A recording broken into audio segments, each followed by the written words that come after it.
بسم الله والصلاة والسلام على رسول الله. ازيكم عاملين ايه؟ النهارده جايين نتكلم عن مشكلة حصلت في ان درايفر.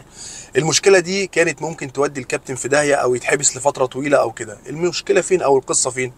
القصة ان في كابتن كان شغال عادي جدا. متهيألي كان بيقول لي في الشروق حاجة زي كده، فجاله اوردر، بس اوردر زي ما انتم عارفين ان درايفر فيها توصيل بني ادمين او توصل لحد مشوار او كده، وفيها حاجة اسمها طلبات او توصل اغراض او طلبات او شحن حاجات او كده. فالكابتن مفعل موضوع الطلبات ان هو يوصل حاجات وكده، مكتوب عليها، حتى بتلاقيها مكتوب في الاوردر ديليفري، يعني بتوصل حاجه مش بتوصل حد يعني هيروح مشوار. فالمهم الكابتن يعني ايه قبل الاوردر، والاوردر بيقول لي كان كويس والدنيا تمام. فراح هناك بيقول لي حد قابله ذوق كويس محترم، قعد يتكلم معاه، وبعد اذنك عشان في حد محتاج العلاج ده ومش عارف ايه، اداله شنطه فيها عباره عن، بيقول لي مش عارف دواء قلب ودواء سكر. هو الراجل يعني قرا الدواء، لا قال لي دواء قلب ودواء سكر ومش عارف بكون بسكوت وعلبه مناديل. فالراجل يعني بص على الحاجه كده، ما لقاش فيها اي مشكله وخدها ومشي. بيقول لي هو ماشي حاجه كده قلقته من علبه المناديل، قال العلبه دي فيها حاجه غلط. قلنا فيها ايه؟ فيها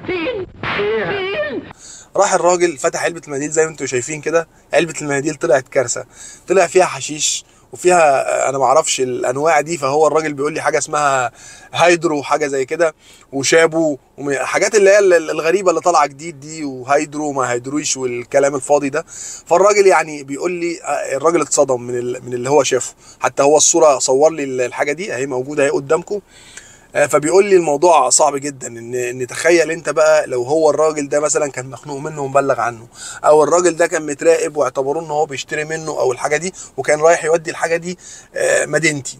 فالمهم الراجل بيقول لي وبعد ما مشي بص في الحاجه، قال لك انا هعمل فيها ايه. راح المهم راح واخدها وراح رامي الكلام ده كله، ومش عارف لغى الاوردر حاجه زي كده. لما الراجل شاف ان هو لغى الاوردر او الاوردر طار، فبيتصل بيه بيقول له بيزعق، انت فين؟ انت ما وصلتش الحاجه ليه؟ انت مش عارف ايه.